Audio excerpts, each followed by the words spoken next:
Hello and good evening. This is Nigeria Decides 2023 on Trust TV. And you're welcome once again. The key battleground for the governorship race on March 18th, which is a week's time from now, when Nigerians will again go to the polls to elect governors in 28 states and members of state houses of assembly in all the 36 states of the Federation. Tonight, we'll be focusing on those battleground states to watch out for in some states like Adamawa, Oyo, Benue, Kano, Lagos, Plateau, and many others, where political parties and, of course, their candidates are fighting to clinch the ticket. I am yours, Suleiman. When we return, we'll be right here with you. Stay with us as well.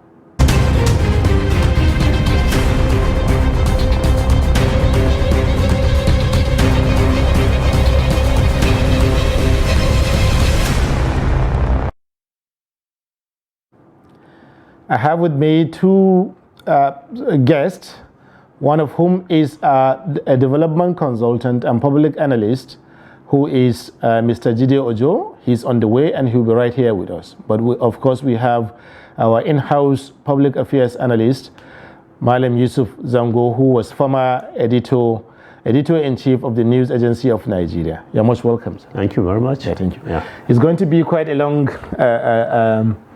discussion for us, especially before Jide comes along. Yeah. But maybe we can start with the big guns, Lagos and Kano. Yes, definitely they are the big guns now. Yes. And it is showing all over. And I think the politics is also dominating the whole country, overshadowing the rest. 26 states where we're expecting governorship election to hold. And Lagos became much more important. What we thought it would be a walkover for APC, but after the presidential election, things just turned around. And those whom we thought were largely going to be underdogs suddenly sprung a surprise, and they felt, they are feeling that they have a case now, and there is a force to be reckoned with. That is the Labour Party. If you can recall, the Labour Party won the presidential election right under the nose of the APC presidential candidate, who is the president-elect. And after that, they just felt invigorated. And they think that they will even take Lagos. Notwithstanding the fact that Lagos used to be a battleground between PDP and APC. Even the PDP has always been playing a second fiddle. So it was always been assumed that once you clinch the APC ticket in Lagos, you are the sure winner. But fortunately or unfortunately, things are turning around. So definitely Lagos is a real battleground now. And the unfortunate thing is that the fight is being overshadowed by tribal and religious sentiments, much more than what the candidates stand for. That's the most unfortunate thing that's happened in the country. But even amidst the tribal and religious coloration, there's also an undercurrent, which is that Lagos has had one political boss for forever, since 1999. Yes. And some people are determined to upstage and retire that political boss, who happens to be the president-elect as we speak, at the moment.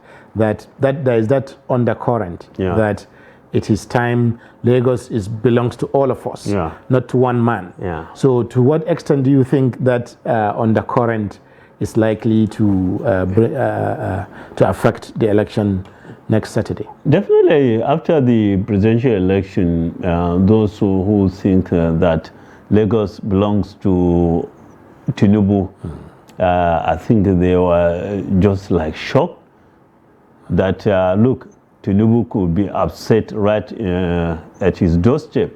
And those who took the fight to him got just, as I said, they just acquired a new power and they see themselves now, look, we can do it again in the governorship. And really, when you look at what's playing out in Lagos, you find even the APC, that's the incumbent governor, is really worried about it, given his actions now. You know, declaring free ride. Yesterday he declared 3 days mourning, and so many other things, palliatives to just prop up. And he's busy getting endorsement from one group to another, other tribal or religious group. So it's very clear that the APC was really shocked by what happened in the presidential election, and they just became aware that, look, something may happen to us. So they are busy going around. And the Labour Party is also, you see, Labour Party, there are two things move for Labour Party. One is the youth. So the youth are also thinking that, look, because they made Lagos to be the center of EndSARS. And you remember what happened after the EndSARS, even the Lagos state government was being accused of harassing the protesters and also. So they feel that now is the payback time. So they will try to support Labour. And they also believe that their support worked for Labour during the presidential election. So now they want to push the whole hog. Then other undercurrent issues, which I said regrettably, are the issue of religion and tribe. You know, people say, look, Lagos belongs to us. And the others say, no, Lagos belongs to all of us. So it is going to be a very dicey fight, and we're waiting to see how it will play out. It will be quite interesting, isn't it? Because there are quite a few a few things in the mix, you know, a few factors into the mix. In the presidential election, you notice that the PDP did quite poorly. Yes. Given the significance of Lagos as a vote, as a state with a strong vote, with a high number of voters, it did poorly in comparison to the Labour Party and the APC. Yeah. But at the governorship election, the PDP has a very popular, also a highly popular candidate who is well known, who is more popularly known as Jando, and who before the presidential election was actually the one giving the Labour Party, the APC, the ruling APC in the state, a run for their money. Yeah. So how do you see the performance of the PDP in this mix? The problem, PDP has a problem in Lagos because number one, they have not been very strong in Lagos, and number two is the fact that they have always been having in-house fight. Okay. Obani Koro, Bode George, and all that. So they all along they have not been able to bring a solid candidate who will challenge the APC. Even when Jando came, actually Sowolu became more jittery after the presidential election. All along he thought it was going to be a walkover given the place of APC. They never, I don't think he ever reckoned with PDP.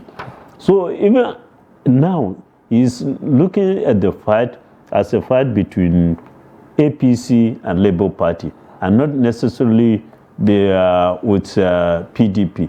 I don't think PDP will play a major role. It will come third because the whole country now you have we have three parties. When you come to gubernatorial contest, either APC, PDP, and Labour Party, wherever you go, except maybe in Kano where you bring in MP and NPP. So I see the fight still between Labour Party, APC, with PDP coming in third. Yeah, a distant third, possibly. Yes. Okay, so but if the fight is between the APC and the Labour Party, to what extent can the Labour Party candidate, Badebo Rhodes Vivo, who incidentally is both Yoruba and Igbo. His mom is Igbo, and his wife, I understand, is also Igbo. Yeah. So to what extent will that help him get over the line higher and above Sanwo-Olu, since you talked earlier about ethnic that's a trend that is going on, and as I said earlier, the fight in Lagos now is between, like you say, the Yorubas and the Igbos, and possibly, and it's also took unfortunately or fortunately, Sanwo-Olu is also a Christian, so they could divide the votes between the faith, along the faith line, and but that fight has taken a tribal dimension, which Labour is also latching on that, to see that they push their agenda and raise that feeling that, look, if Labour fails, you will be the sacrificial lamb, you the Igbos, you may you may end up being driven away from Lagos. So it's going to play a very, unfortunately, it's going to play a very big role. It's already the whole atmosphere has been just taken over by this issue of tribal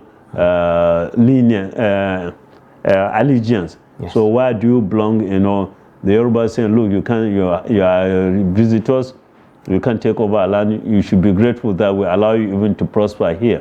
And the Igbos feeling that, look, Lagos all along were part of the development of Lagos, and we should be allowed to also be part of the governance of Lagos. But the difference between the two parties in the presidential election boils down to just a handful of votes. Exactly. Less than 10,000 votes. Exactly. So how do we, how's that going to play out? That's why each of the candidates is like jittery, thinking that, look, it can be me.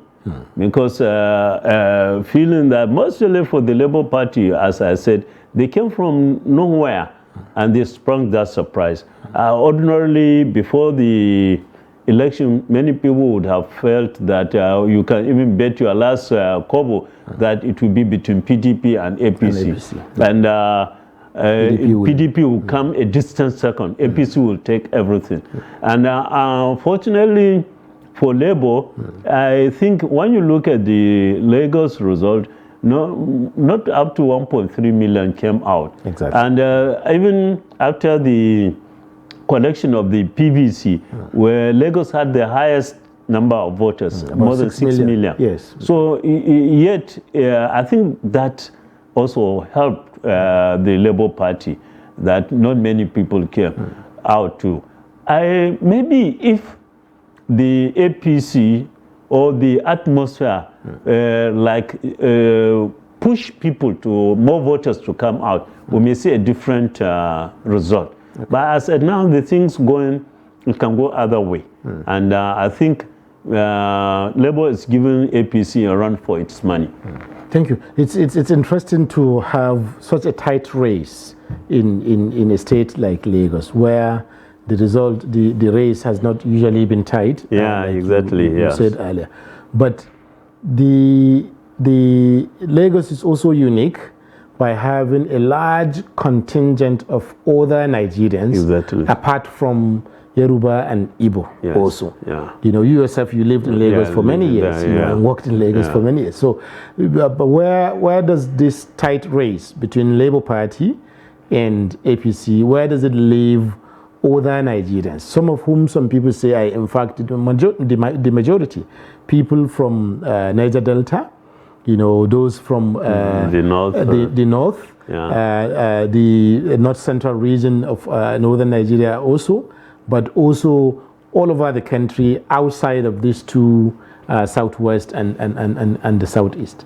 So where do you think their votes are likely to go? It's difficult to say now, but you see, Lagos has set up a unique system, because in the sense that over the years you found that the governance is inclusive. You find elements of Yoruba, Igbo, Hausa being in the cabinet. Yeah. and it has started with the president-elect Tinubu when he came, and subsequently Fashola, Akimbode, and the president. They all Ambode, yes, I'm sorry, Ambode, yes. And the president governor just told the line.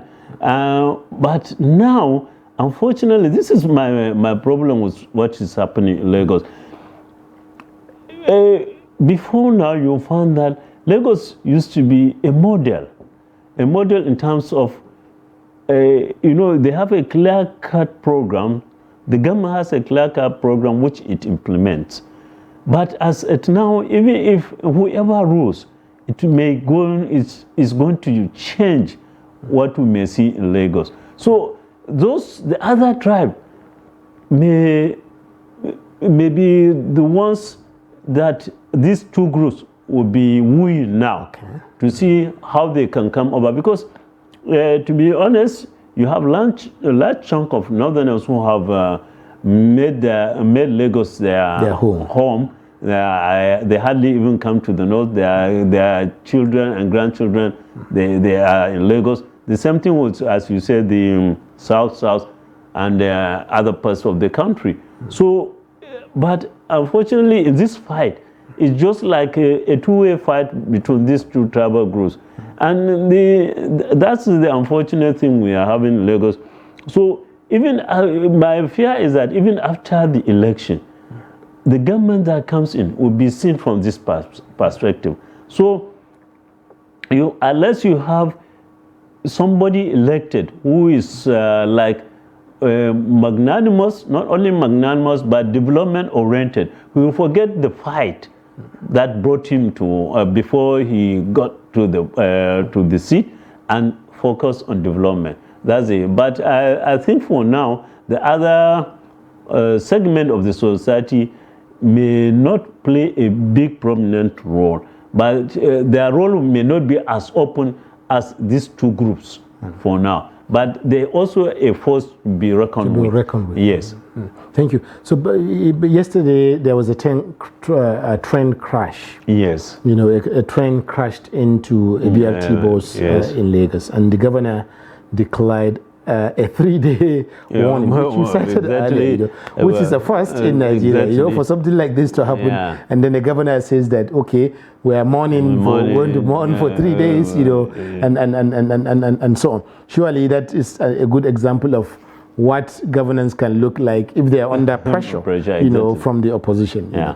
But he said that he will pose his own campaign, and then all other campaign activities in the state should also stop. Not just his own campaign, but the all other. Some people are feeling that, okay, this is a kind of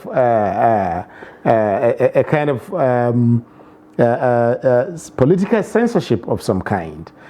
Just using the accident to stop the opposition from gaining ground during the campaigns, especially in light of INEC's postponement of rescheduling of the result for 1 week. How do you see that? Or do you believe him? Or with other his political opponents believe him? Okay. I don't think, as you said, it is just a political gimmick to me. When I heard the story, I just laughed. Not only that 3 days, then flag would be fly at half mast today. And I think it happened. I think there was an accident during the presidential campaign, and the major parties said that, look, I think something happened either in Sokoto or Katsina. I can't remember, I recall. But the campaign is largely not going to rallies. They hardly hold rallies now. Yes. They move from one market to another. So that issue that he's going, I don't believe him. I don't believe him, and I don't think even his political opponents will buy that. So they will go to the grassroots and be doing house-to-house campaigns and all that. So I don't think that will have any effect, and I believe Labour Party will not listen to him. PDP will not listen to him. It's interesting because many people have.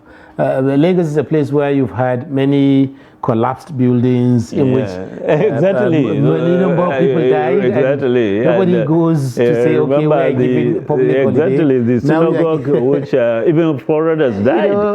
Even foreigners. 2050 or and now suddenly, suddenly we are having 6 people also died. I'm not. Life was lost, but I don't think just a day before, there was this fire outbreak at Ajugule, one market in Ajugule, and all of them were there. Actually, the Labour Party candidate donated 15 million naira to that, and he was talking that, look, it was like, now they try to bring in politics into it, that it was even a deliberate, it was an arson.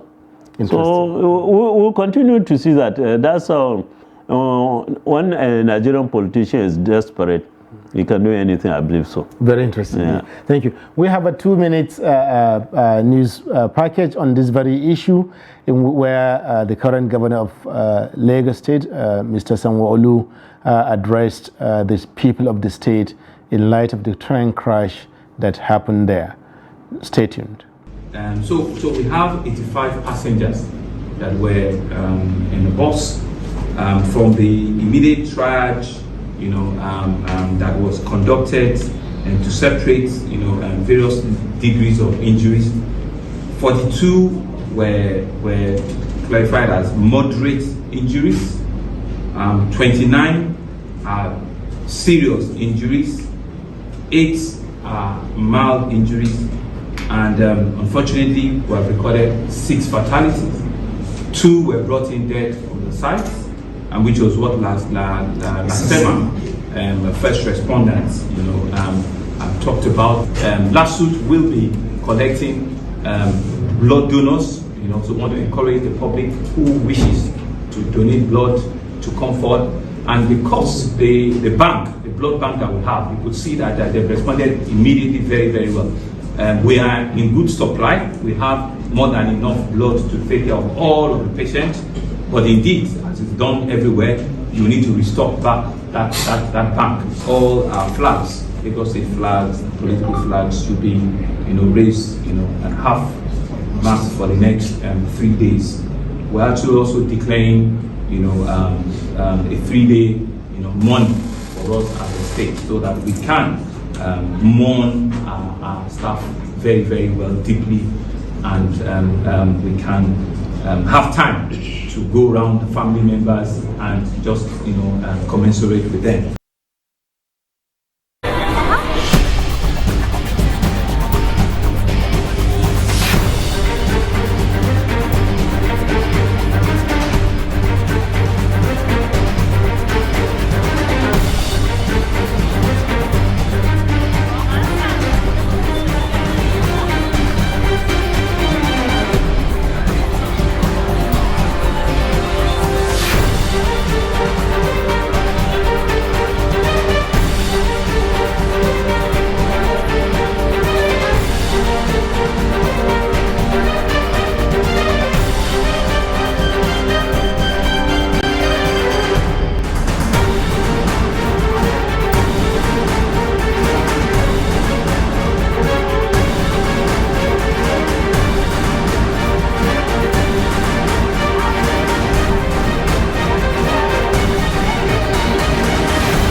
Trust TV, documenting the Nigerian story. Now, as part of efforts to support Africa's goal of strengthening... Now, looking at the activity chart, as you can see right here, a total volume of 130... Created a Boko Haram crisis that at that time was restricted to Yobe. How secure are they? You can see security men with blood. This is the road leading up to the... Already, if you look at English squad, you are looking at EPL, you are looking at their names. You are not looking at...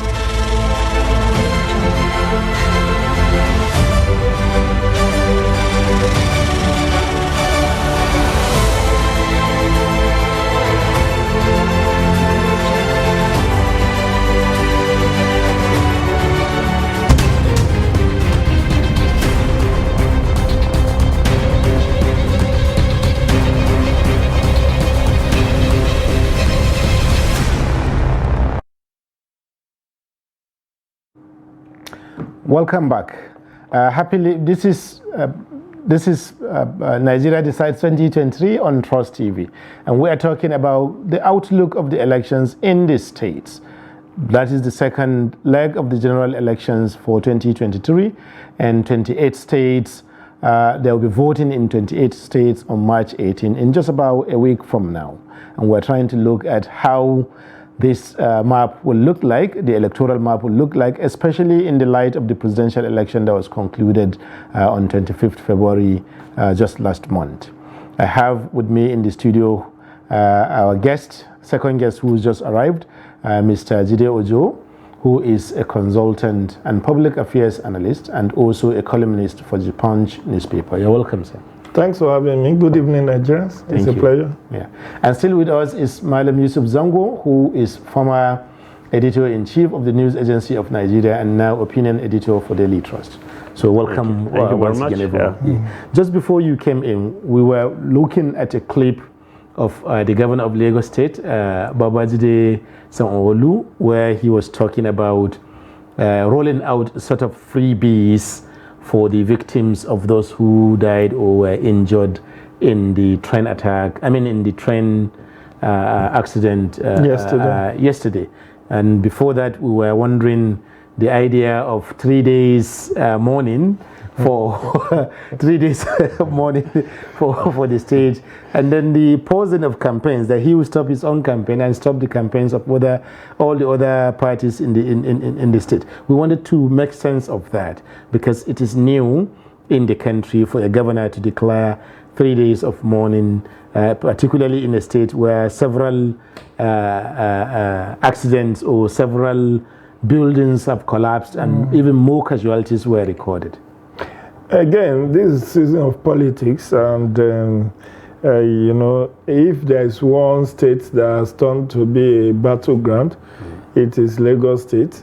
And Babajide Sanwo-Olu, for the very first time in 24 years, is quite uncertain of his victory.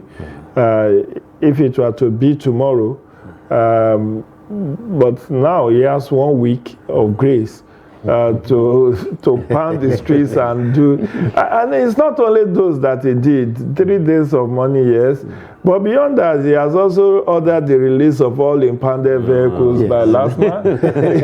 I saw a clip, I saw a picture where he was now, playing with the hair at a hairdressing salon. I'm happy about this 2023 election for one reason. Contestants have ceased to take the voters for granted. There are very few states where you can say the outcome is predetermined. So everybody is working hard to have victory on March 18. And this is very important for APC because they suffered a slight defeat overall in the national elections, and they want to recover lost ground. Right now, they are in control of 21 states. It used to be 22 until Osun was taken off them by PDP. So they want to maintain that 21 or even win more states to their fold. So they've got to do a lot more. And this is one of the ingenious ways by which Sanwo-Olu feels he needs to. And he has done so much. In terms of infrastructural development, he's done so much. But what's playing out now, ab initio, I was thinking the race is two-horse race between Sanwo-Olu incumbent and then the Jandor guy, the PDP guy. Because of Funke Akindele's personality in the Nollywood, and then appeal to the youth and all of that. But all of a sudden, we now have Gbadebo Rose Vivo. And the obedient movement is solidly behind him. The Igbos are solidly claiming him to be one of their own, being that the mother is Igbo and the wife is also Igbo. So that had even led to a lot of verbal attacks, a lot of voter intimidation. from the Yoruba group in Lagos who felt that, look, a vote for Gbadebo Rose-Vivo would be a vote for the Igbo. And if Igbo already dominated the commerce and industry in Lagos, if they should have the political power, then they will simply overrun the Yorubas in that place. And it's a genuine concern.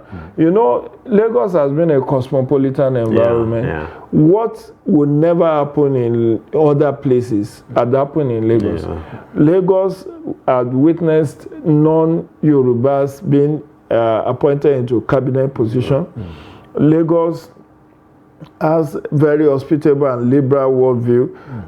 If you have your money, you get a piece of land, you can build industry, you can build personal residences and all of that. You can't do that in Igbo land. You know, they will simply not, even if you have all this money, all the monies in the world, they are very circumspect selling their lands to strangers, so to speak. But because of the cosmopolitan nature of Lagos, I mean, I saw a video of one Igbo guy who very, very much on point, saying that, look, we are now the new owners of Lagos.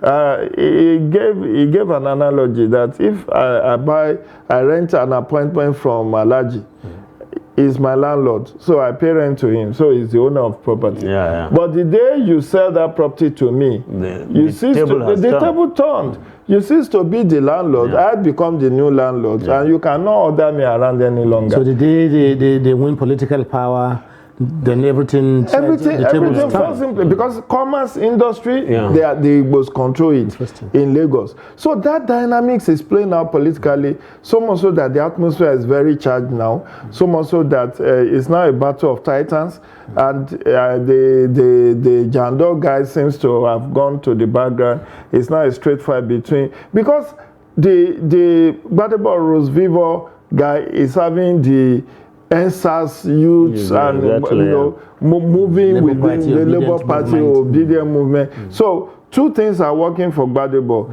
the youth and then the Igbos. Yes. So, but for the incumbent, of course, we can also talk about what will be to his advantage, being one, Lagos, incumbency, the fact that Lagos will not want to be in opposition to the center, a fact that Sanwo-Olu is also a Christian, so you can't play the religious card. You can play the ethnic card, but you may not be able to play a religious card, because now I've seen the PFN Lagos chapter endorsing Sanwo-Olu. Even some Igbo Trader Association have endorsed him for their own safety, of course. No full well in case anything happens. So, you know, that seems to be the nature and character of politics in Lagos. And I have said the police and other security agents need to keep a very strict tab on what's happening in Lagos, because if there's an upset, that could be another way. People are not expecting. Yes, there could be another way starting from Lagos. So the factors, the variables, and people have said that if Sanwo-Olu survives this, he would know for the first time, because 2019 was like a walk in the park. It was like a walk in the park. But now he's earning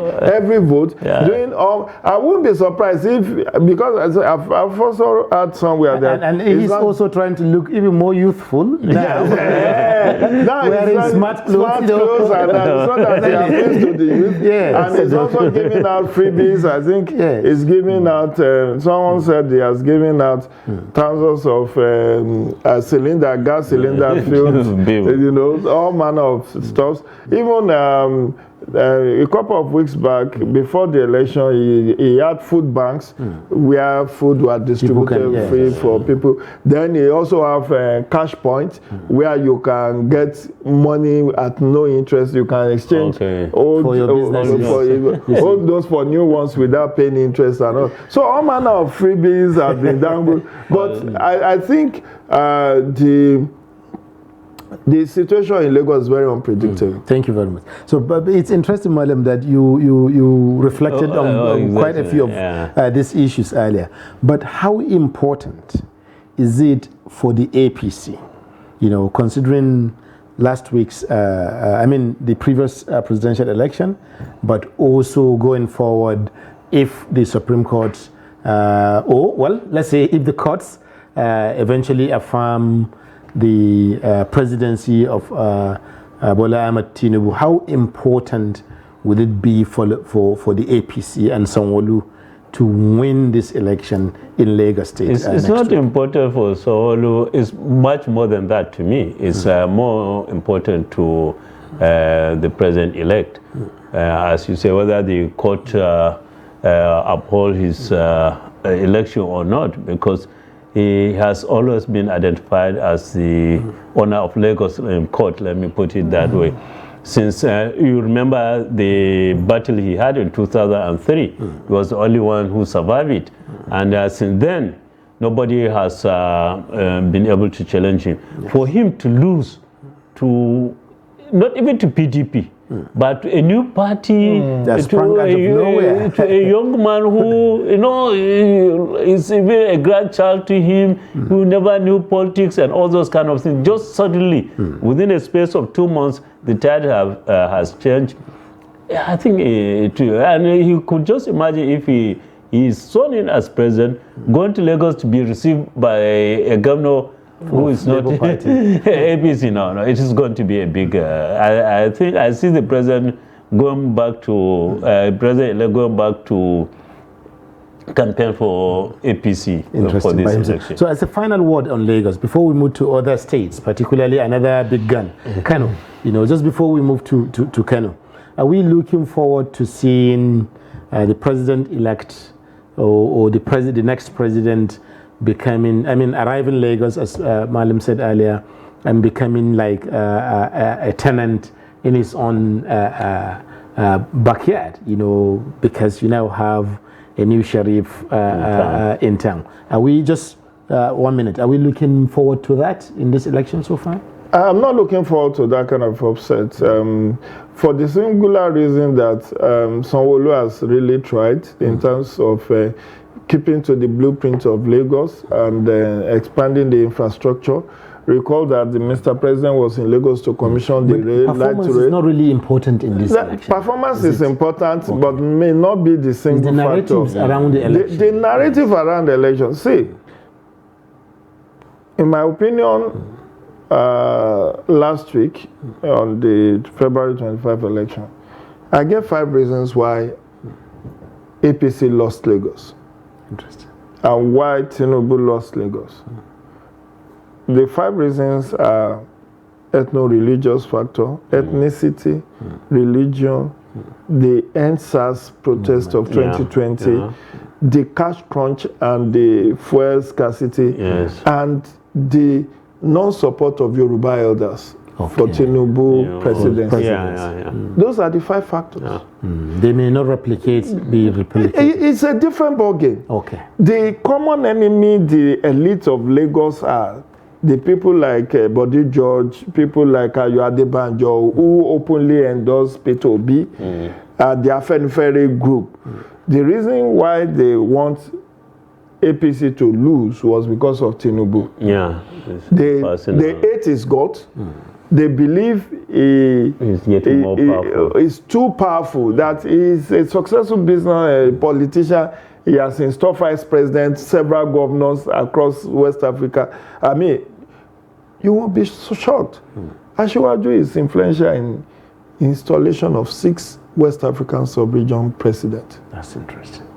From Grapevine. So his clout, his political clout goes beyond Nigeria. Or Lagos. So the envy factor is there. Well, is he the only one? Now he is a billionaire in dollars.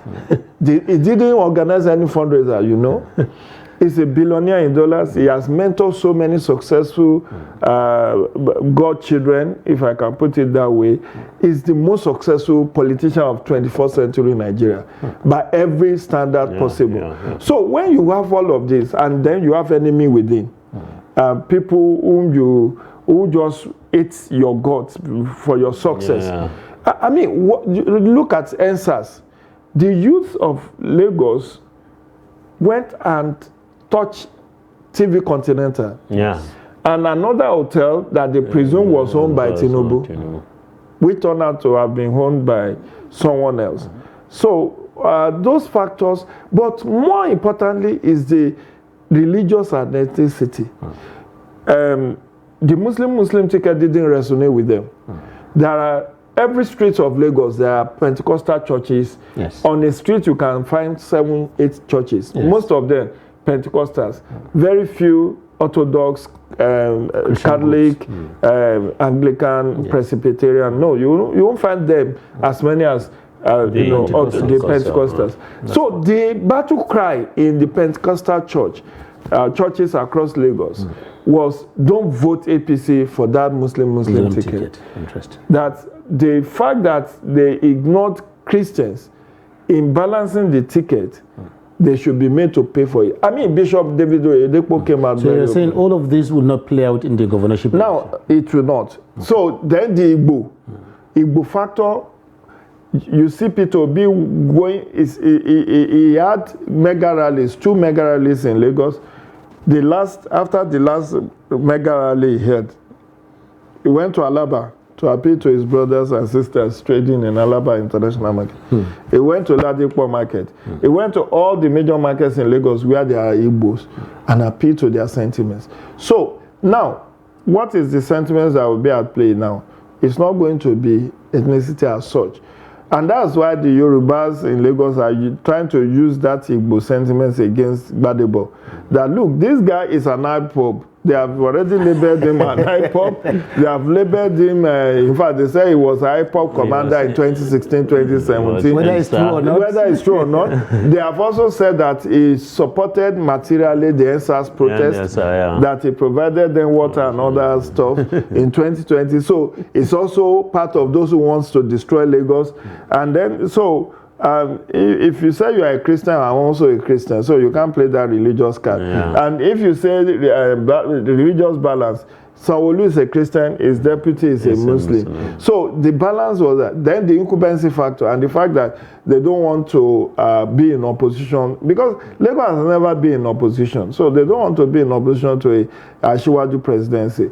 Of course, what makes politics a game of intrigues is expect the unexpected. Yes. It has also happened in Lagos in 1992, between when there was unresolved intra-party crisis in SDP, between Professor Femi Agbalajobi, Yomi Edu, and there is also another third party. So they could not resolve. And the NRC. Then NRC picked the ticket. And if you go back in time, had won the election, yes, you would have had what he would have had that scenario would have played out. And nobody gave Otedola, father of Femi Otedola, then Sir Michael Otedola was not given any chance in the election. But because of the intra-party wrangling, but there is no intra-party wrangling in Lagos APC, to my knowledge. No. There could be. But again, what will also make that upset impossible is this. APC currently dominates the Lagos State House of Assembly. Okay. And they have 40 members. So their political fortuns also depend on... Yes, because if you fail to vote for the governor, you may also be a casualty. Absolutely. So, as long as, even if you don't like someone, you make sure you will like yourself. You have to like yourself, because people will just vote across. I think maybe we can use that to move to Kano, for example. So, Kano, that's another state where APC is currently ruling, but where NMPP, the opposition, one of the other opposition parties, is also showing, has shown a strong force. The case of the NMPP is even peculiar in a little, in an interesting way, in the sense that for the NNPP, the battle is first and foremost Kano. The entirety, or you would say maybe 90% of the interest is in Kano. Then the remaining 10% they share for presidential and other interests. I'm sure they would disagree with this characterization, but that's what the results show at the end of the day after the presidential elections. They haven't produced even a House of Reps, not to my knowledge, anywhere outside of Kano. They had 14 or 15 in Kano. Somewhere, you know, but quite a few. Very few. Very few. So how do you think Kano is going to be like, given that it also has relevance for the presidency, for whoever is president as well, in the same way as Lagos? This afternoon I was talking to a friend. He said if he had a way, he would suggest that where elections take place in all other states except Kano, maybe it should be given a special consideration. Really, it's for Kano, it's a battle of ego and wit. You know, when you look at the antecedents between Ganduje and Kwankwaso, Ganduje used to be the deputy of Kwankwaso, both in 1999. When they lost the election in 2003, he moved in with Kwankwaso as his special assistant as when he was defense minister here. So, and Kwankwaso was credited by standing by Ganduje to ensure that he became the governor after him. You know, he supported him, even so when some people felt, look, they should look for some. I think Kano was one of the few states. I think Kano and Zamfara were the few states where you had the deputy succeeding his governor. So over time they parted ways, and I think for Kwankwaso, he lost out narrowly in 2019, and he wouldn't like a repeat for that. You are very right. No matter what anybody will say about it, for Kwankwaso, Kano is anything, everything. And I said it here, apart from Kano, you move to Jigawa, Kwankwaso will not win anything. Move to Katsina, another neighboring state. Just even to speak about Jigawa, because Jigawa and Kano used to be the same state. Yes. And it's still many prominent sons of Jigawa live in Kano. They just go to Jigawa. But if he moves to Jigawa, he doesn't have much influence. So he sees Kano as the only thing that he can hold. And as we said earlier here, that look, he also stands to use Kano as his bargaining chip for future, because now he had about 1 million votes. 1.49 million. No, in Kano, about 900,000. Yeah. So in 2027, you tell anybody who's looking for president, look, I can even deliver 2 million, because things would have changed. So for him to lose Kano, and you know, the Nigerian politics, once you are not in power, you are going to lose out almost in everything. You'll find that soon after the swearing-in ceremony, your friends whom you have been struggling will move to the other side because they know they will benefit more there. So for Kwankwaso, I think either he gets Kano or he loses everything. He wouldn't mind if he has lost this 1.4 million votes and get Kano. That's my feeling. I know. Now, and for Ganduje, also, it's like he wants to prove something. Look, all along I have not been a Kwankwaso boy. I have defeated him once in 2019, and I think I can do that now. So it's going to be a very tough fight. And well, unlike Lagos, there is no religious card to play. There is no ethnic card. So I think it will be a battle of wit, and again, unfortunately, maybe a battle of violence.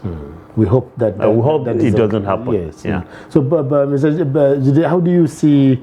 Do you see NNPP winning in Kano next week, given their strong showing in the presidential election, but also taking into consideration that Kano is a unique place politically in Nigeria. There are other candidates. It's not a straight fight between APC and an NNPP as it may appear. Because for the governorship elections, there are other candidates that are equally strong, at least on paper. Okay, it's good that you said on paper. Honorable Shaban Sharada. People like you also have Sheikh Khalid of the ADC, who is also widely popular. I was in Kano a few weeks ago, moderated a debate there, and a lot of people were saying that why wasn't Sheikh Khalid even included in the debate, because he also has quite a large following. So do you see NNPP coming out on top? Well, it's not impossible given their showing at the presidential election.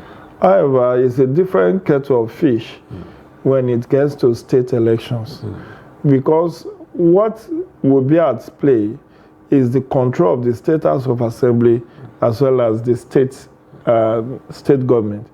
And it all depends on whether there are internal wranglings within NNPP or whether they come as a very strong force. Shekarao's defection to and out of NNPP speaks volume. Today, the Supreme Court has said he wasn't senator-elect. Of course, I don't expect he will lay claim to that seat, having publicly said he has defected. But something must have led him to leave. Yes. And I believe someone like Shekarao, someone like Kabiru Gaya. And Shekarao were just in a meeting earlier today. It was on social media. Actually, they were a funeral.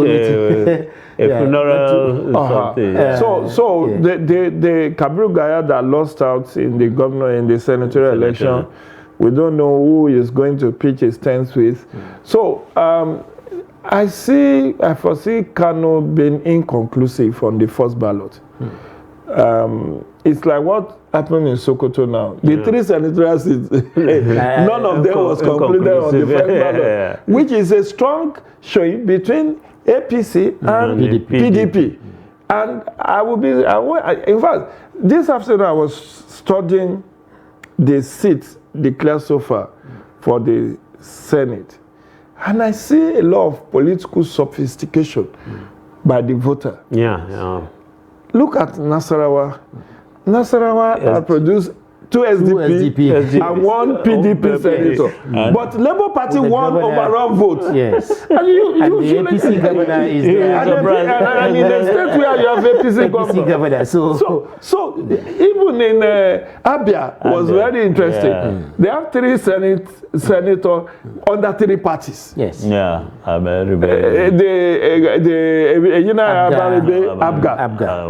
One is Labour Party. APC, exactly. You get, but for presidential, it was Labour. So if people can display that level of, even Kaduna here, two PDP, one. I think three PDP senators. Three PDP senators. So you have this dynamism, and Kano happens to be very unpredictable. Like Alhaji said, 2019, Kwakwaso lost narrowly. In fact, it is believed that victory was orchestrated for Ganduje. That having lost, it was a kind of not to have a double jeopardy. I think, what was it, Lagos that was traded or something. But the point is, a lot is at stake. A lot is also not at stake. Ganduje's fate is secured under Tinubu's presidency. He will get a ministerial slot. At least. So he is settled. Not the least, because he delivered. He delivered. He could not win overall, but he made sure that APC came very good, strong second. Even pushing PDP to the third. You get even higher than what the same APC got in Lagos. In Lagos. In terms of so he has proven his point, and I'm very sure Jagaban will compensate him for that. But like my elder here said, it's about ego, it's about political future.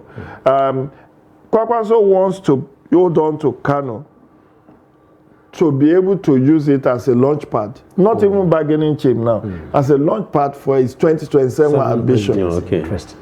Yes, because if he's able to control Kano, knowing full well that Atiku will not be on the ballot in 2027, Atiku has gotten his bus stop. Yeah.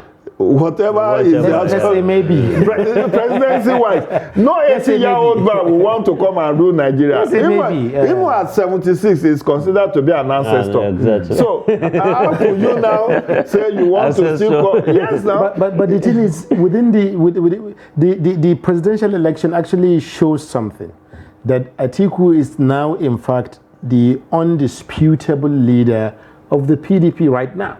Yes. Because the PDP that actually did very well in this election, because it won states that it previously lost in the last 2019 election. It won states like Kaduna, won states like Gombe, states like Yobe, and so on But don't put it to that alone, sir. Okay. You know why? It is APC. So if he has interest to contest in 20... No, he won't have that chance. Okay. He won't have that chance. I can bet it. He won't have that chance. See, it is being on the ballot in 2023 that led to the loss of PDP. Yeah, they would have won. They would have won. They would have won. If they feel that Peter Obi, you get, that was a running mate to him in 2023. And they have a very strong, VP from the north. They will have won if he throws his weight behind. But you see, the disintegration of PDP, and may I say new PDP, the G5. No, not the G5. The new PDP after they lost in 2015. Okay. You know, the reason why that party hemorrhage was because the Southerners felt disenchanted that Atiku took their chance. Yeah. That the chance of the South, if APC and PDP had produced Southern candidates, they would have won. Because a Peter Obi will have locked down Southeast and South-South. But some people will say he still won two southern states, three states in the south. Atiku? In fact, yes. Yeah. He won in Oshun. He's in the south. He won in Bayelsa. He's in the south. He won in Akwa Ibom. He's in the south, you know. And then I don't know. But he lost in Delta. He lost in Edo. But that is presidential. And that is even in a race that is a four-way race or a three-way race. But I was not surprised that he won in Bayelsa. I was not surprised that he won in Bayelsa, given the antecedents of that terrain. You know, I think Bayelsa will always go PDP. You know, will go PDP. But they have a strong governorship, APC governorship candidate there. No, aspirants. Yes, aspirant. Just to represent. Yes, but that's an election that is coming up at a later time. So maybe let's move to Adamawa, for example, since we were talking about Atiku, where another state that is also interesting in its own right, where among all the 36 states you have a woman represented at the top of a major political party for the governorship election in a state. Now you have APC there. They are in opposition, the major opposition, but the PDP is the ruling party. Senator Aisha Binani is, reported to have quite a lot of strong grassroots support base. But she comes up again, and even in her primaries, she showed this support base by defeating three strong men, including a former governor, an immediate past governor who was governor only 4 years ago. And then again, she comes up against a governor who is also one of the, how do I put it, the relationship between Sanwo-Olu and Tinubu, for example, is similar to what you have between Fintiri and Atiku Abubakar in that state, So it is just as Lagos would be important for Tinubu to deliver, Adamawa will be important to Atiku to deliver. So how do you see that race playing out? I would think the people of Adamawa may actually vote APC. You know why? They knew it would have been a different kettle of fish if Atiku had been the president-elect. Okay. Then they would say, let's not belong to opposition. When the president is from our state. So the president is from our state. But now Atiku has lost out. And it wouldn't seem like even the court may be able to retrieve anything in court, although that's too early to say. But I feel that for APC to have won that state in 2015 and lost it because of certain discretions of Jubilee Bindu, now having a frontline female candidate who was able to demonstrate her political sagacity and savviness in the primaries, and who also enjoys a lot of grassroots support. If the party is united behind her, I believe she can pull a surprise. And I look forward to that.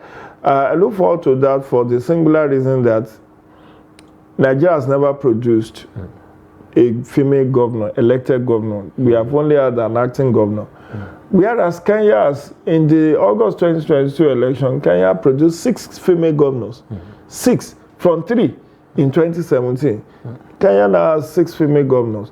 So I believe it's a state to watch, but it also depends on performance of Intiri. As it performed to the satisfaction of the people of Adamawa. Not to interrupt you, but Madam, he says if the party are united behind her. For many observers of Adamawa APC politics, some people will have doubts about whether there is such a unity within the APC, at least at that state level. You observe that it was President Buhari with whom she campaigned, rather than even the president-elect. Tinubu, one of her major,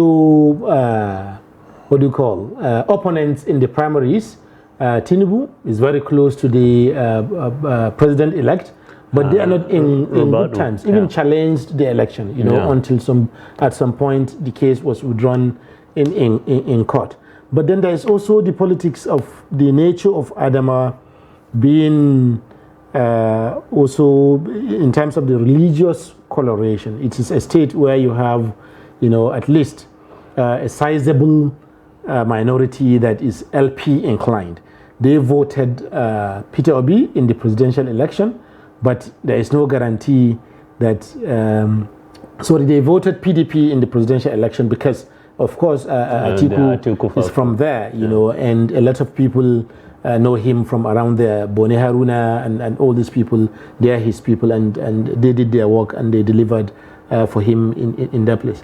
But the Labour Party candidate has come out to say, okay, they have teamed up with the APC candidate. So how do you see all of these factors playing out for or against Binani? I think the major factor that will work for her is that unity of APC.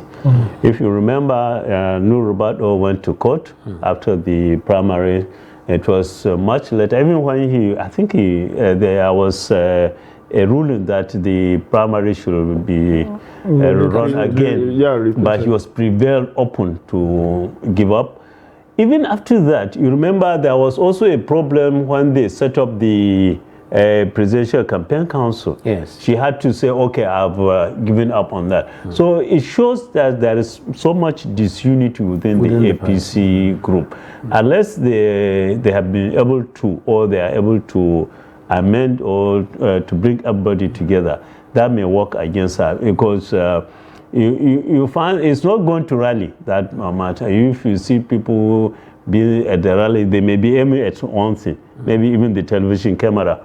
That will be and show you that I have worked for you. Tomorrow they will show it as evidence that I did that. But what they go out to do behind the candidate's back says more than what they do in front of him. And that's the major problem I see her facing. And the other problem, even with that Atiku being defeated, he would still like to bring back a PDP in his home state. At least he will be different from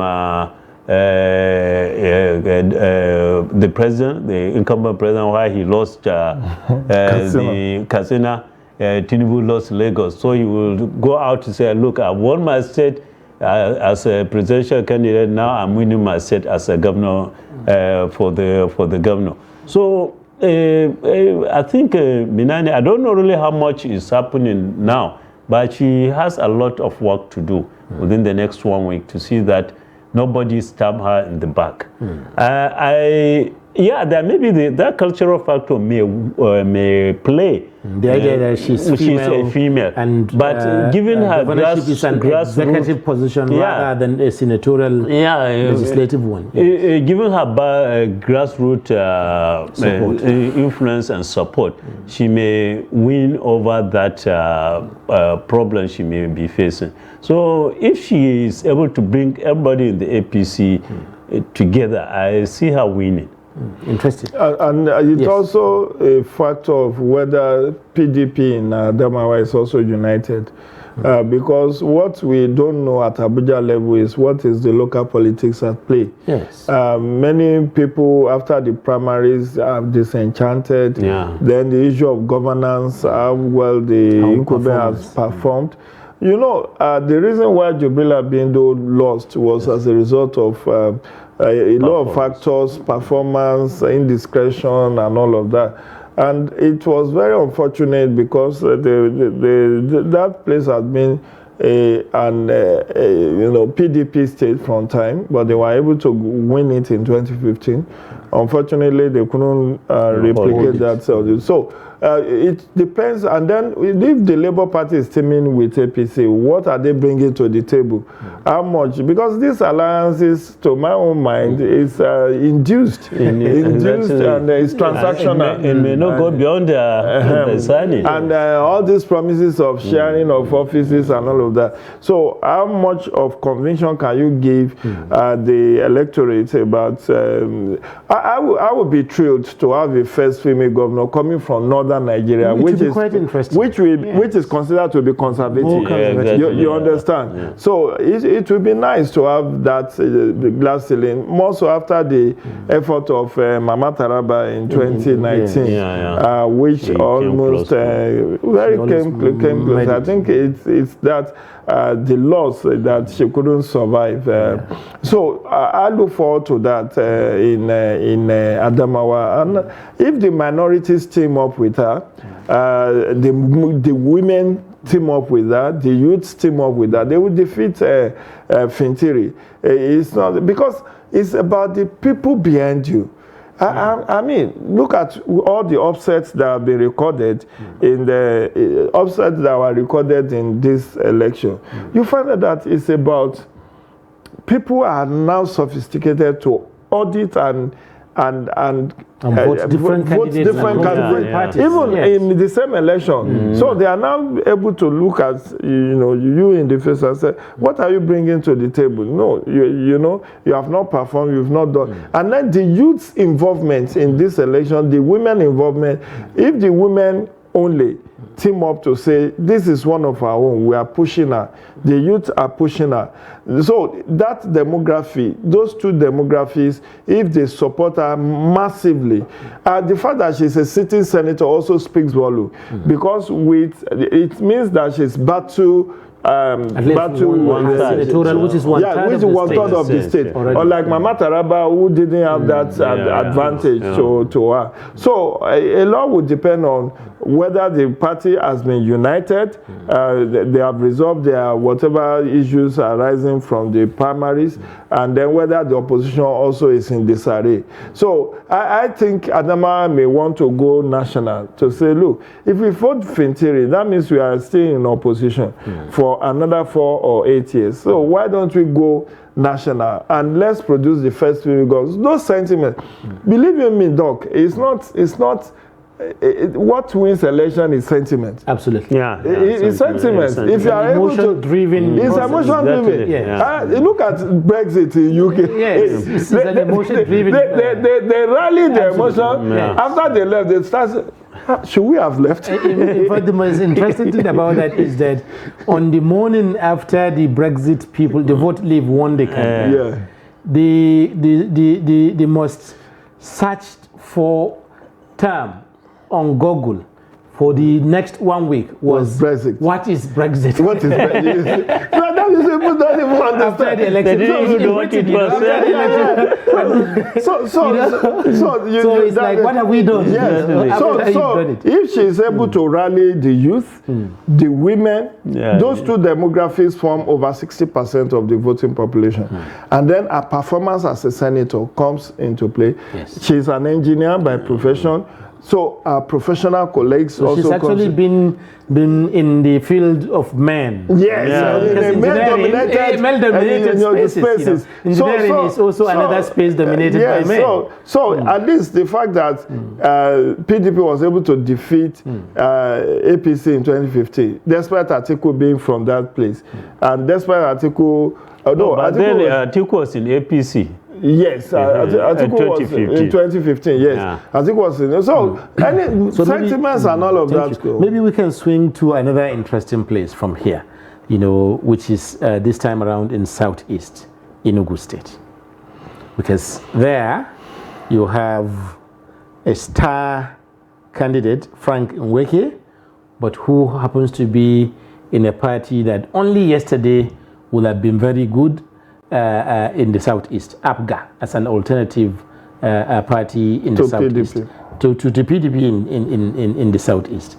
That same state voted Labour Party in the presidential election, and also the senators, I think, at least the current governor who is in PDP, he lost his own bid for the senator. Under the PDP, he lost it to an an LP candidate. So how do you see the election playing out in Enugu between these three major parties now: PDP, Labour Party, and APGA? Of course, no one will be talking about APC in Enugu. Well, for me, I think given the level of sophistication of what we have seen, Labour Party may not do very well in the governorship.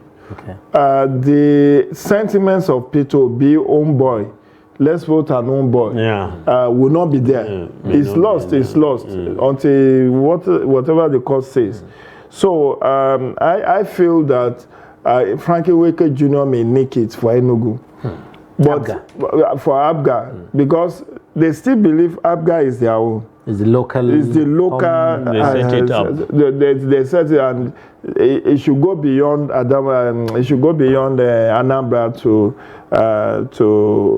Enugu, which is contiguous. And then the same sentiment of Ojukwu will come very. I mean, look at Yinaya Baribe now. He was able to win. He was a PDP senator in the Nice Assembly. Exactly. Now he moved to APGA and he was able to win. So people will not see. I think the performance of Labour Party in the forthcoming election will reduce. The fortune, their political fortune will reduce considerably. Across the entire country. Across the entire country and across the Southeast. Because that own boy support, Peter Obi will not be on the ballot. And so people will start coming back to reality. So let's come back to the roots. APGA is our own. This one was just a special purpose vehicle to move one of our own to Abuja. Now, the vehicle is stuck in the mud, and they don't know what will become of it. It may yet be another 4 years. And what is the assurances that Peter Obi will still be in Labour Party for another 4 years? He has left APGA for PDP, from PDP to Labour. So he's looking for platform, just like Atiku Abubakar has been shopping from one party to another. So that emotion will most likely not be there. People are going to audit and see which of these is the best candidate. I've seen Aisha Yesufu openly countering Peter Obi. Because Peter Obi was seeking support for the. She's a Labour Party spokesperson. Yes. Said, no. Let's not do disobedient movement blindly. At the state level. Frankie Nweke is my choice. So it tells you that the obedience movement it's just like what the movement behind Buhari in 2003, 2007, 2011, that, you know, when the first round of election, they would do very well. The moment the presidential election, you see every other thing disintegrate. So because we don't have more time, I want to consider a few more states. Okay. Maybe we can take all of them at once. But I like that analysis that Labour Party is unlikely to perform similarly as it did, because the dynamics have changed. You know. But how do you think the idea of structure or no structure that people have been talking about regarding the Labour Party, whether it will have an impact in their performance throughout these governorship elections? Because in many of the state houses of assemblies, you know, that down ballot, they don't even have any candidates at all, you know, in many of these elections. But if you look at states like Plateau, Nasarawa, and also Gombe, you know, we can look at these three states because they are like Siamese triplets right now. And of course, even Benue. How do you see the election happening in these four states, you know? But maybe before you answer, we would still like our viewers to know that they are still part of this discussion, and our lines are open and they can call in to make a contribution or ask their questions. Thank you as our discussion continues. So you have Benue, Plateau, Gombe, and of course Nasarawa states. All of these states are contiguous, because what Mr. Gideon just said about the Labour Party actually summarizes what we can expect from much of the southeast and the south-south, right? Yeah, you know that, you know, because that's where Labour Party is the only game changer in those areas. So he's already done with that. Yes. Yeah, I see an upset in Benue. I think the APC will come in. They are lucky to have a popular candidate. I know you remember the Reverend. His primary was annulled, but he went back and got his ticket. And I was talking also to a friend in Makadi the other day. He said that they are tired of, they were tired of PDP, or particularly the incumbent governor. So it's likely to have a change, maybe to go back to APC. For Nasarawa, it is dicey, because in Nasarawa there was so much sentiment, and that sentiment worked against the APC. It's not that a factor of the governor not being able to do anything. So I will tell, and there isn't any strong governorship candidate in Nasarawa, if you can think of.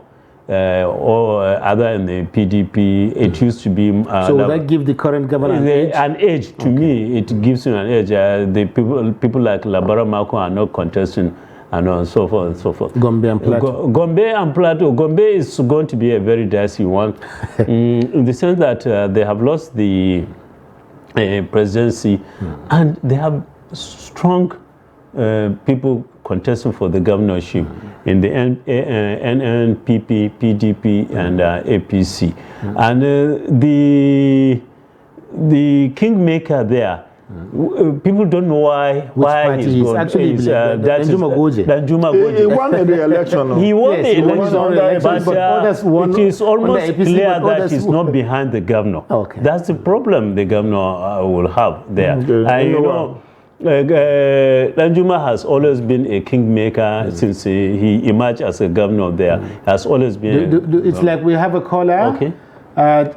You can tell us, welcome to Nigeria Decides on Trust TV. Just go ahead, tell us your name and where you are calling from, and then make your contribution or ask a question. You're much welcome. My name is Hamza Ibrahim. Okay, you are calling from? I am calling from Kano. Okay, go ahead, Hamza Ibrahim. Well, I would like to say thank you very much to all of you, the presenter and of course the commentators. I must admit I have actually learned a lot from their balanced and objective analysis. We hope you will keep them coming to the studio to educate us, especially on issues happening at state. I think this is very educative. I like the commentary by all the commentators. I must commend Trust TV for this. Thank you very much. Thank you very much, Hamza. Thank you. This is quite welcome feedback. Yes. So, yes. As I was saying, I think much depends on. I see Gombe also being a very dicey place. I wouldn't take my or bet on any party. But maybe the incumbent factor will, and it depends on how much the current governor is able to bring in. But the incumbent factor didn't help in the presidential election. No, that's different, because if you can look at it, it's the same thing that happened in Yobe. Yes. You know, they have everything to go, yet PDP won the presidential election there. So I don't look at it, because they said all politics is local. So now we are going to see the local aspect of it.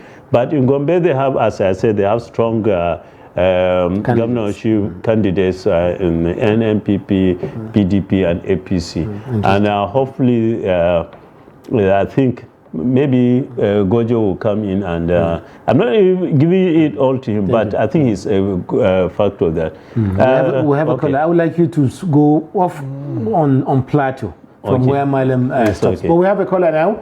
Tijani from, we have a caller from Lagos. Please tell us your name and go ahead and make your contribution. Okay. My name is Tijani Saleh. Okay, Tijani Saleh, well, you're welcome to. From Lagos. Okay, go ahead, please. Yes. Yeah, actually, we are going to see a lot of surprises in this governorship election, because the new boy on the block, Peter Obi, and his party, the Labour Party, if anybody is looking out to see the kind of surprises he put in the presidential election to be repeated in the governorship election, is going to be in a big shock. Because what happens is that Obi, the person, attracted that kind of traction in the presidential election. Now Obi is not on the ballot. It is the individual candidates who are contesting under the Labour Party that the electorate are going to face. And most of those candidates did not actually have that kind of traction that Obi have on Labour Party. So certainly, two things is going to happen. The momentum that the Labour Party and Obi have during the presidential election is already been lost in this extension. This extension, what it does is that it gives the other candidate a leverage to campaign and take the matters very, very seriously and face those other candidates, especially in the Labour Party and in states where the governors are, for instance, APC or PDP. So definitely there's going to be a lot of surprises, and it's going to be very interesting. We'll be looking forward to it. Thank you very much, Tijani Saleh from Lagos. Thank you for your contribution, which we will just take a look at in the context of Plateau State. He is saying that the traction that Obi had in the presidential election, just like you said earlier, is not likely to be repeated, has already been spent, because the extension of the election date will even give the candidates of the other parties an opportunity to hammer their own campaigns home and maybe age a bit out. How do you think this will play out in Plateau State particularly? I'm sure you know why we are focusing on Plateau. Yes, for a good reason. Will Simon Lalong be able to deliver a successor? Yes. It's very important, but how united is APC in Plateau? I believe the win that Labour has in Plateau was a fluke because of the majority Christian population in Plateau. So the amber of discord that the likes of Babachi Alawa, Yakubu Dogara, and Daniel Bwala, you know, all these people strongly condemn Muslim tickets. You recall that's the price you pay. Recall that even when Simon Allen was made the DG of PCC of APC, his people say he should reject it. That as a knight of Catholic Church is not supposed to be seen in the company of somebody, a party of Muslim. So that's the price he has to pay by losing that state. But you see, the eyes are clear now. We have another caller from, tell us your name, where you are calling from, please.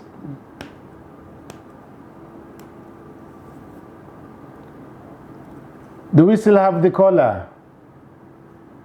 Hello. Hello, yes, go ahead. Just tell us your name briefly and then where you are calling from, and then make your contribution or ask a question. Welcome to Nigeria Decides. I also thank you so much for the program you bring here.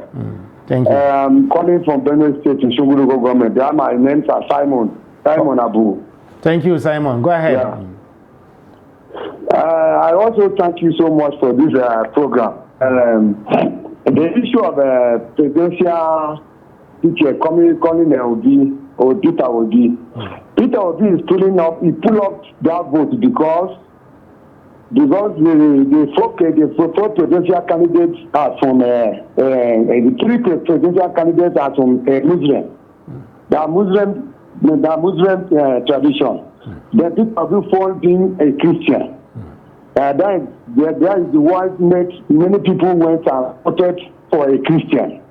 Because all the Muslim tickets, APC was having Muslim, PDP was having Muslim, and Congress one from a Muslim. So there was no indication that the three candidates being a Muslim. Simon, if I may interrupt you a little. Contributed with the Christian. So that is why the Obi have gotten that. Excuse me. That was where Obi was getting that matter. Coming to the governors, the governor cannot get it because they was only doing it for the religion. People from PDP voted for APC, voted Obi. People from APC voted for Obi. People from other parties voted for Obi. But coming to a governorship, nobody will do that. So Simon, you are voting APC because of your own father. Simon, if I may ask you, the governor is starting now in PDP. He suffer people a lot. He's not paid salary. He's not paid so if I may ask you, Simon, do you think the Labour Party will win in Benue State, where you are calling from? So thank you so much. Okay, thank you. So if I may ask you, Simon, are you there with us? I'm there. Okay. If I may ask you, do you think the Labour Party candidate in your state will win in Benue State, where you are coming from? Where you are calling from? Not at all. Not. Okay. Not. All right. So thank you very much. Thank you. So like we said, yes. This is the day after. The day after is the day of reality. Yeah. It's like the honeymoon is over for obedient. Yeah. For me, in large part, the honeymoon is over for the obedient movement. Maybe it can be revved up in 2026, whatever. But you see, it's a different ball game when you are looking, when a party is built around one individual. One individual. Who is not going to be on the ballot. On the ballot this time around. And they sheepishly didn't have candidates in many of the states. Yeah. Very important. Did you know, Doc, what I learned in Delta North, people just voted Labour. They didn't know Labour didn't have candidates. They didn't even realize that Labour did not have a senatorial candidate in the Delta North. So the PDP guy ended up inheriting that victory, Nadine Woko. You get so because he's the second. He's next. the second. Yeah. So he didn't win, but won still. He didn't win, but he won because the person who won through defeat. That's interesting. And the period of nomination of candidates has been over. So you cannot say, we can get somebody. Officially, Labour Party has no candidate. And you know what we even transpired, and I'm saying this on public television. The reason why Labour will not do well in many states is because they don't even have the resources and they don't have the personality. Yeah, the persons. So they were just begging people, come and take tickets. I'm sure many of them didn't pay money for nomination. Even Lagos, that what happened. They were just looking for anybody that is. So how do you think somebody who was a keke rider or bus driver would have won House of Rest position if not for the sake of the movement? Look at the Reti Kengibe phenomenon in FCT. Yes. You know, will you say it was because of money? The same way people won in 2015 using the name of Buhari. That's the same way people won in 2023 for Labour using Party. the name of Obi, not Labour. Okay. They didn't even know. People are just asking which one is Peter Obi's party. Yes. And many of the people who did that are Christians who have been told by Christian Association of Nigeria, have been told by Pentecostal Fellowship of Nigeria that they should not vote APC because of Muslim.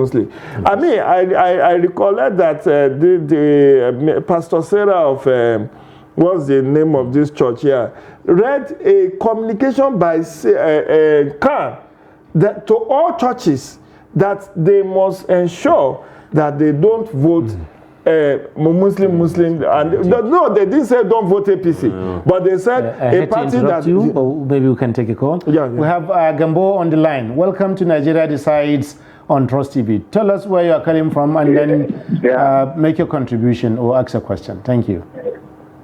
Exactly.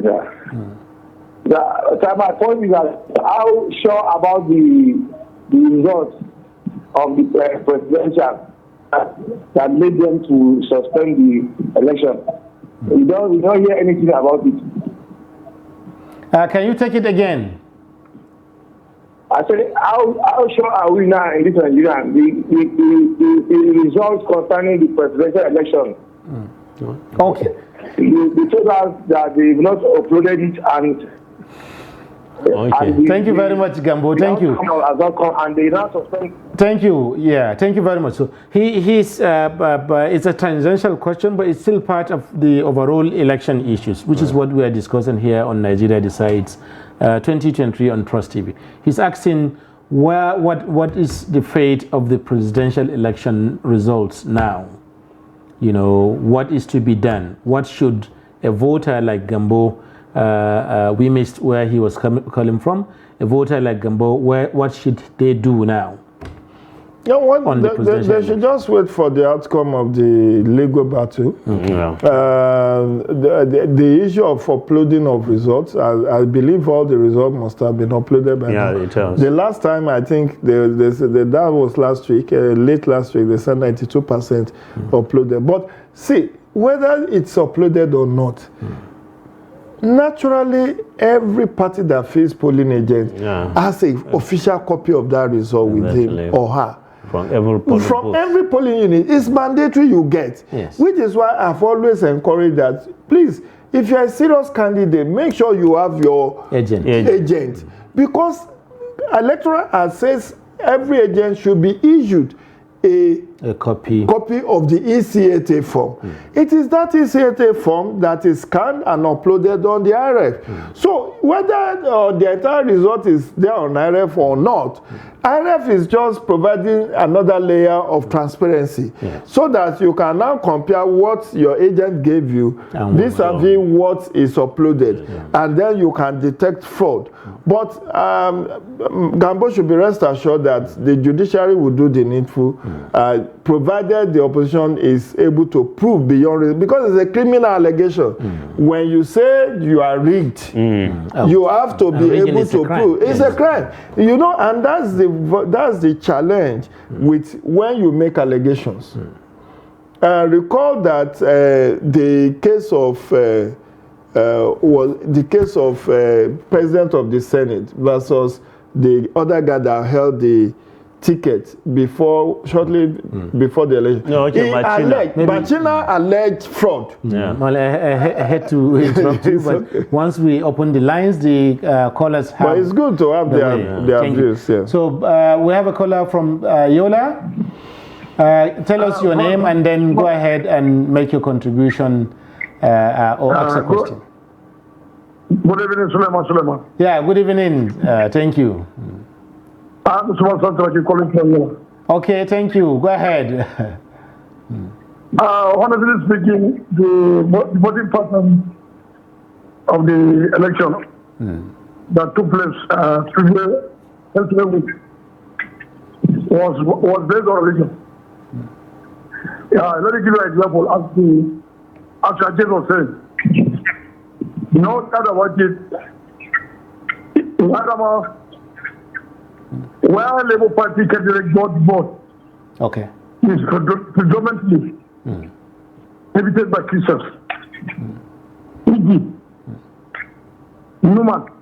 Numan, yes. You know, because of Numan people have predominantly Christians. Yeah. And when you went to movie side, it's also Christian that voted for it. So even the candidate, when he came for on campaign. Interesting. Suleiman will be that he has never gone anywhere, even the state capital. We went directly to Numan and Moody with the former AGO. So predominantly this Labour has introduced something that I think at the end of the day would not go well for us in this country. Basic religion, basic politics or religion. And that's why you see, if you look at the scenario where Labour Party mostly it was Christian dominated areas that the candidate got vote. I would like to thank you for the opportunity. Thank you very much, our dear caller from Adama there. Unfortunately, we couldn't get your name. Thank you. So he is saying that even the campaign of the Labour Party candidate, presidential candidate during the elections were sort of imbalanced, divisive as he put it. That Numan and Mobi, Michika areas in Adamawa, for anyone familiar with the region, they are predominantly Christian, but the candidate went there, he didn't campaign at all in other areas, even in the state capital, which is the norm. People hold rallies in state capitals and so on. So, Malam, how do you say actually that? It's quite unfortunate that what we will keep or what we will be thinking of this election are these two predominant things. Ethnic and religious biases, and I think what remains is for us to reflect. As he said earlier, most of us voted on sentiment. So maybe after everything is done, we should sit down and reflect and see whether this is really going to take us anywhere as a nation, and it's very important. Thank you. Just before you finish, yes, Bashir from Zaria. Yes. Welcome to Nigeria Decides 2023 on Trust TV, and we are here to hear your opinion or your question. Go right ahead. Thank you. I really want to share my opinion with regards to the election just concluded. That is the presidential election. Okay. Like one of my brothers said, the issue of allegation against the APC by the PDP and the Labour Party is a matter of evidence and proof before the court. So I want to call on Nigerians to calm down, allow the parties that allege to prove before the court. And if there are material evidence before the court, of course, we believe in our judiciary, the right thing will be done. Okay. Let me quickly make comment with regard to the manner of campaign, particularly by the Labour Party. It is true that Nigeria is a diverse country. Different religions, tribes, and ideology. It is based on this that I want to advise the Labour Party to change their pattern of campaign, particularly in next coming elections. You cannot go and solicit for vote from on a particular segment and neglect the other segment and expect to win elections in a country like Nigeria, it doesn't work that way. Let me give you an example, Suleiman. Northern Nigeria is predominantly Muslim area. You cannot neglect the majority in the north here and expect to win an election in this side. We should tell ourselves the truth. We all know I am from the north, Kaduna State, Zaria specifically. Yes. Mr. Suleiman, in my local government during the 2016 election, I think, gave President Muhammadu Buhari the highest vote in all the local government areas in Nigeria. So how can you neglect this kind of areas and expect that you win an election in a country like Nigeria? It will never work. I want to call on our politicians, not only both parties, to drop the issue of sentiment, whether religion, tribe, or anything. Work hard. Have these structures from the grassroots. Work hard. Campaign well.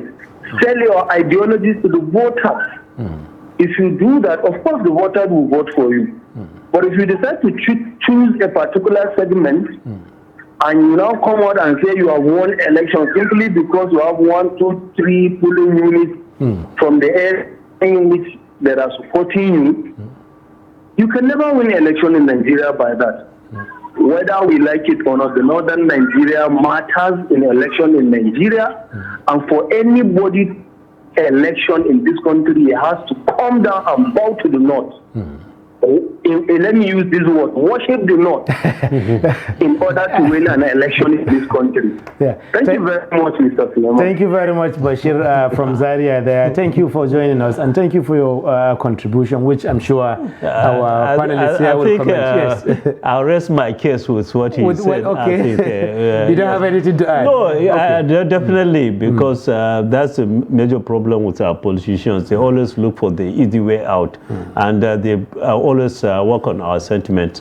As we all agree, in Lagos now, unfortunately, we are not looking at the performance of the governor. We are looking at the issues of religion and ethnicity and things like that. Yeah, and it does not all go well. It doesn't. For the country. Yeah. But you were talking about Plateau State. Yes. Again, the Plateau is a dicey situation. We do not know. I don't think Labour will do very well in Plateau in the coming election. The obedient movement, the vote Christian sentiments will not apply, because almost all the candidates will be Christians. It now depends on how united the political family is. Again, I'm not discounting the fact that they could have presented the best candidate, put the best candidate forward. Because let me quickly say this. Abia may present a different scenario in Southeast. The Labour Party candidate, Alex Oti, may actually win Abia governorship election. He lost narrowly in previous election based on his own popularity. Now being on a platform that resonates with the Southeasterner, Alex Oti may just win Abia. One more caller from Nasarawa, Jidoti. If I get your name correctly. If I didn't, just tell us your name and go ahead. Yes. All right, sir. I really want to ask. Yes, sir. The problem we are facing today with election in Nigeria, I keep asking myself, why is it that they no longer hold local government election, that they are imposing people on us? Like in Benue, Otukpo precisely, the local government chairman we are having today, they did not do the election. The councillor we are having today, they did not do election. And it is through this councillor and the local government that the government can reach to the grassroots. So if those people are imposed on the citizen, how will the government reach the grassroots? So begging this television, this station, to help us talk to the government so that they will do what will help us.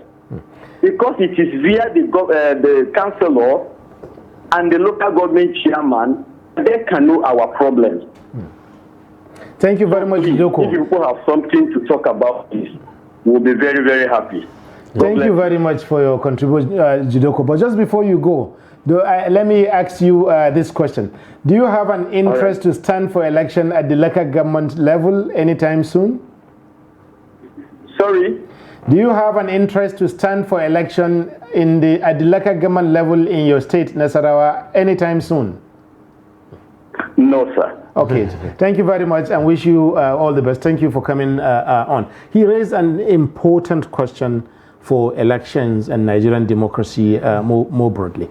We have just about 3-4 minutes to wrap up the program, but I think there's enough time for each of you to have a final words about the local government level, because it's almost becoming like a non-existent level of government in Nigeria, except in the constitution. Other than in the constitution, it's almost like we don't have a local government. Yes, let me quickly say this.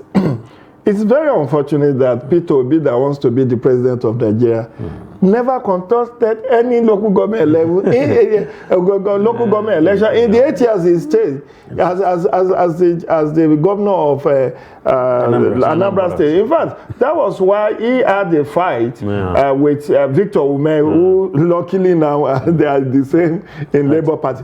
But look at Asiwaju in Lagos. Asiwaju has ensured that there is local government election in Lagos every 4 years. In fact, it is only Lagos that has 4-year tenure for local government. Standard. Yes, standard. I've done capacity building for the state assembly across the country, and I discovered that Lagos has 4-year tenure for councillors and chairmen of councils. So, unlike others that does 3 years, 2 years, and in many states they never even bother. They appoint sole administrator, they appoint what's it called, transition committee and all of that. Yeah. So I think it's a constitutional thing. Section 7 of the Constitution says that local government shall not be administered undemocratically. But that's what the majority of the governors do. And they have been dragged to court on several occasions, to Supreme Court. Supreme Court has given decision, but it's always observed in the breach. Thank you. Quickly, I think the ball is in the court of Nigerians. That's why I'm just not happy the trend of campaigning.